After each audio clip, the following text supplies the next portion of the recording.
What if the glass of water you've been reaching for every single day is only doing half the job now that you're over 60? That sounds dramatic, I know. For decades, the advice has been simple: drink more water, stay hydrated, keep a bottle nearby, and yes, hydration matters. In fact, after 60, it may matter more than ever. But here's the part almost nobody explains clearly enough. As you age, your circulation doesn't just need fluid, it needs support. Your blood vessels are not the same at 65 or 75 as they were at 25. They become less flexible, less responsive, less efficient at widening when your body needs more blood flow. And that means plain water by itself may not be the most strategic thing in your glass anymore. NIH Medline Plus Clinical Science Review. Today, I'm going to show you 5 research-backed drinks you can use to turn ordinary hydration into something much more powerful for aging blood vessels. We're counting down from 5 to 1, and number 1 is the drink with the strongest. This could change how your body feels today potential, because some of its effects can begin fast. Not magic fast, not miracle fast, but biologically fast. In one human study, the top drink on today's list affected aortic blood pressure in about 30 minutes. We'll get there in just a few minutes. Beetroot crossover study. And before we dive in, I want to ask you something because it helps me understand exactly who I'm talking to. How old are you right now? And what bothers you most at this stage of life? Cold feet, tired legs, high blood pressure, brain fog, low energy. If you're comfortable, leave your age and your biggest frustration in the comments. I read those comments and they tell me what real people are dealing with behind the lab numbers and headlines. Now let me make one thing clear so we stay honest from the beginning. I am not telling you to stop drinking water. That would be nonsense. Plain water still matters. Hydration still matters. But after 60, the smarter question is not just, am I drinking enough? The smarter question is, can 1 or 2 of my daily drinks actually help my circulation while they hydrate me? That is the trick. Not more liquid, more intelligent liquid, because vascular aging is real.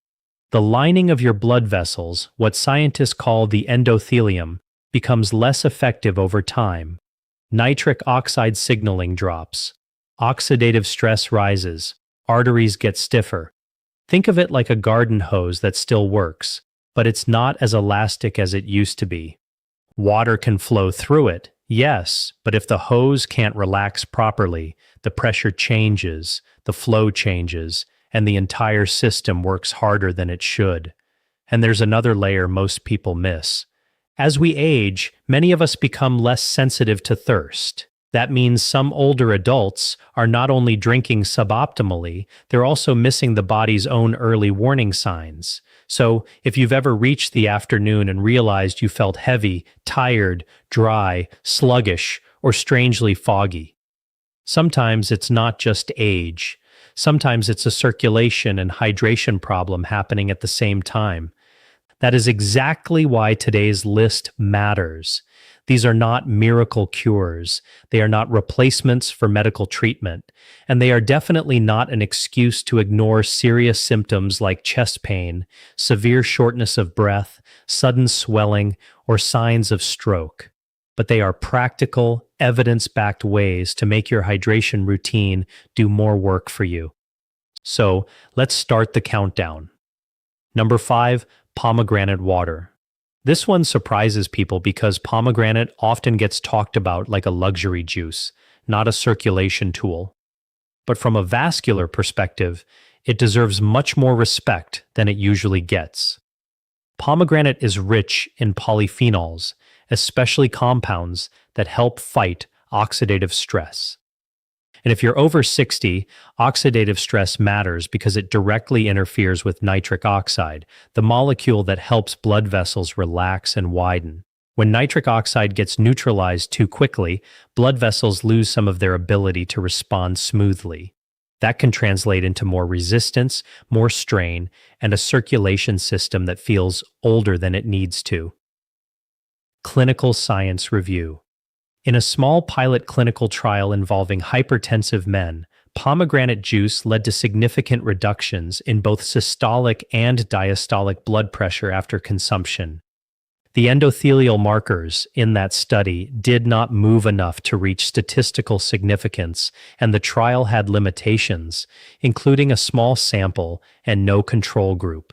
So, I'm not putting pomegranate at number one, but it did show enough promise to earn a place on this list, especially as an easy starting point for people who want something simple and pleasant tasting. Pomegranate Pilot Trial. Here's why I like it specifically for older viewers. Number one, it's approachable. Number two, it gives you a way to improve the quality of a drink you may already enjoy. And number three, it's gentle. Not weak, but gentle. It doesn't feel like treatment. It feels like a small daily upgrade that can fit into real life. If this sounds like you, listen closely. Maybe you're not the person who's ready to buy powders and concentrates and measure out exact dosages. Maybe you just want to start by replacing one boring glass of plain water with something that actually feels supportive. Pomegranate is that kind of entry point. The best way to use it is not as a giant sugary juice bomb that defeats the purpose. Instead, add a small amount of pure pomegranate juice to water so the drink becomes lighter, more hydrating, and less sugar-dense than drinking a full large glass of juice on its own. If you can find unsweetened pomegranate juice, even better. A simple option is 2 to 4 ounces of pure pomegranate juice diluted in 8 to 12 ounces of water, ideally with a meal or earlier in the day. That gives you flavor, hydration, and the polyphenol angle without turning it into a dessert. And here's the synergy move that makes this even smarter. Pair it with a handful of walnuts or a meal that includes healthy fats. Many polyphenol-rich foods seem to work best as part of an overall heart-up supportive eating pattern, not in isolation. So, think of this drink as part of a vascular support routine, not a standalone event. Now, pomegranate is a solid place to begin, but number 4 gets much more interesting because it doesn't just speak to blood flow, it speaks to something millions of adults over 60s struggle with and often accept as just part of aging when it really shouldn't be ignored. Number 4, tart cherry water. If your nights are broken, your joints feel irritated, and your mornings start with stiffness instead of momentum, this one may speak directly to you. Tart cherry is not just about sleep, and it's not just about soreness. What makes it useful for older adults is that it sits at the intersection of inflammation, recovery, vascular strain, and rest. And after 60, those 4 things start feeding into each other. Here's what I mean. When you don't sleep well, stress signaling tends to climb. When stress signaling climbs, blood pressure regulation often gets worse. When inflammation stays elevated, blood vessels can become less responsive. And when you feel sore, tired, or unrested, you move less. Then your circulation gets even less help from regular activity. It becomes a cycle. Tart cherry gives you a way to interrupt that cycle from more than one angle.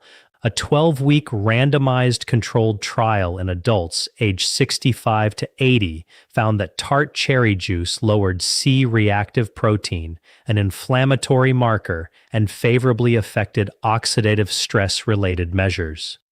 The same body of work also suggests tart cherry may help lower systolic blood pressure and LDL cholesterol, likely at least in part, because of its anti-inflammatory and antioxidant properties. Tart cherry biomarker study. There is also a smaller study in older adults with insomnia showing tart cherry juice had modest beneficial effects on sleep, especially on insomnia severity and time awake after sleep onset. I want to stress the word modest because that honesty matters. This is not a knockout sleeping pill, and it is not stronger than established medical insomnia treatments. But for the right person, modest can still be meaningful, especially if your goal is to support better evenings, calmer nights, and a less inflamed next day. Tart cherry sleep study. That's why tart cherry belongs on this list. Not because it gives you the biggest immediate blood flow effect, but because it improves the environment your circulation has to function inside. Think of it like this. If beetroot is the drink that helps open the roadway, tart cherry helps reduce the traffic and irritation building around that roadway. Different job, same mission. And if you've ever noticed that your circulation feels worse when you're inflamed, tired, or recovering poorly, you already understand this intuitively. Maybe your fingers feel stiffer. Maybe your legs feel heavy. Maybe your blood pressure runs higher after bad sleep. Your body is telling you these systems are connected. A practical way to use tart cherry is 1 to 2 tablespoons of unsweetened tart cherry concentrate diluted in water in the evening, or a moderate portion of tart cherry juice cut with water if you prefer a lighter taste. Evening makes sense for many people because that's when the sleep angle becomes most relevant. And here's the move I like most with this one. Don't drink it with a big sugary snack. If you want tart cherry to feel like support rather than dessert, keep it clean. Let it be part of a calming evening rhythm instead of a sweet craving ritual. Now, let me say something important before we move on. A lot of older viewers are not looking for peak performance. They're looking for steadier days, better mornings, less stiffness, less dragging, more willingness to go for the walk, climb the stairs, visit the store, or enjoy time with family. That is why number 4 matters. It's not flashy, it's functional. And number 3 is where we start shifting back toward a more direct blood vessel conversation. But before we go there, if you've been getting real value from this so far, take 1 second to subscribe and tap the like button. It genuinely helps this information reach more adults who are trying to age with strength instead of confusion. There are too many people over 60 living with preventable decline simply because nobody explained the basics in a clear, practical way. So, if this channel helps you, help me get it in front of the next person who needs it. All right, number 3. Number 3, green tea water. This is the quiet overachiever on the list. Green tea rarely gets the emotional spotlight because it doesn't sound dramatic. It doesn't sound exotic. It doesn't have the shocking color of beetroot or the wow really reputation of hibiscus. But vascularly, it is one of the most interesting drinks you can keep in rotation. Why? Because green tea appears to improve endothelial function. That same all-important ability of blood vessels to respond properly, and it may do so through a mix of compounds rather than a single superhero ingredient. In one human study, green tea improved flow-mediated dilation, which is a standard measure of endothelial function. Interestingly, isolated EGCG alone did not reproduce the full effect, suggesting the whole drink may matter more than one isolated compound. Green tea endothelial function study. That detail is more important than it sounds. It tells us something many people miss in nutrition. Sometimes the body responds better to a real food or real drink matrix than to a single extracted ingredient sold as the active compound. In other words, your circulation may respond not just to EGCG, but to the orchestra of compounds present in actual green tea. And that matters after 60 because aging blood vessels are not usually dealing with one isolated problem. They're dealing with several at once. Lower nitric oxide availability, more oxidative stress, more inflammation, and less flexibility. A multi-compound drink can make sense in that context. Clinical Science Review, Green Tea Endothelial Function Study. Now, let's talk practical reality. A lot of people over 60 are already drinking coffee in the morning. Nothing wrong with that for many people. But if your first 2 or 3 beverages are coffee, and plain water, you may be missing an easy vascular support window somewhere in the day. Green tea fits beautifully into that gap. Late morning or early afternoon is often ideal. Not too late if caffeine affects your sleep. Not on a completely empty stomach if tea bothers you. Just a calm, strategic cup in the part of the day where people often start feeling the first little dip in energy.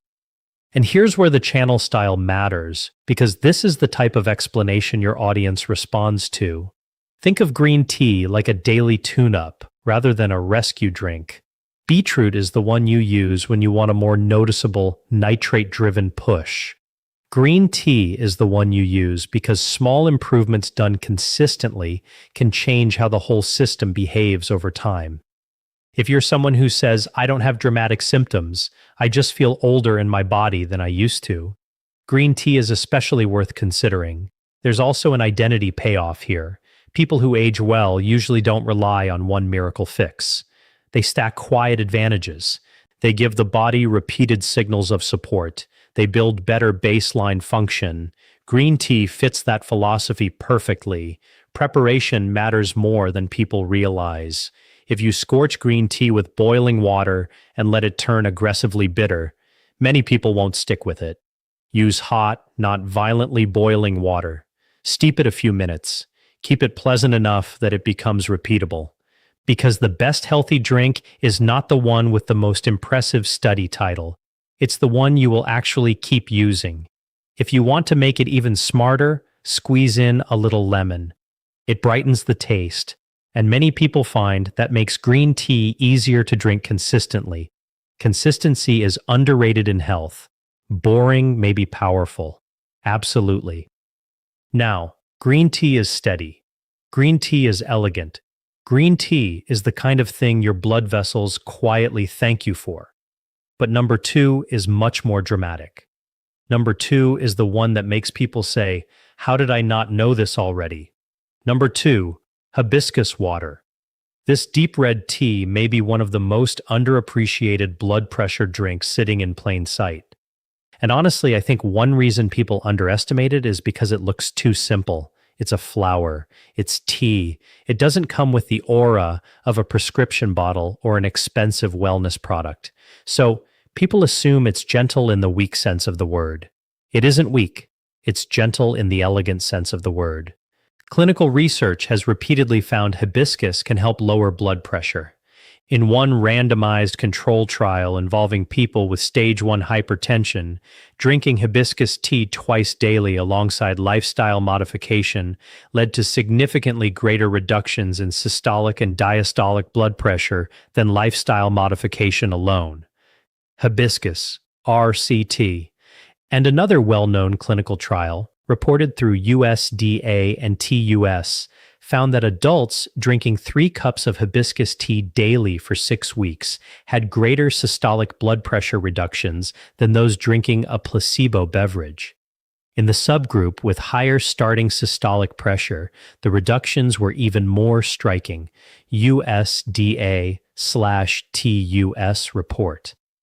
Now stop and think about what that means emotionally for the audience this channel serves.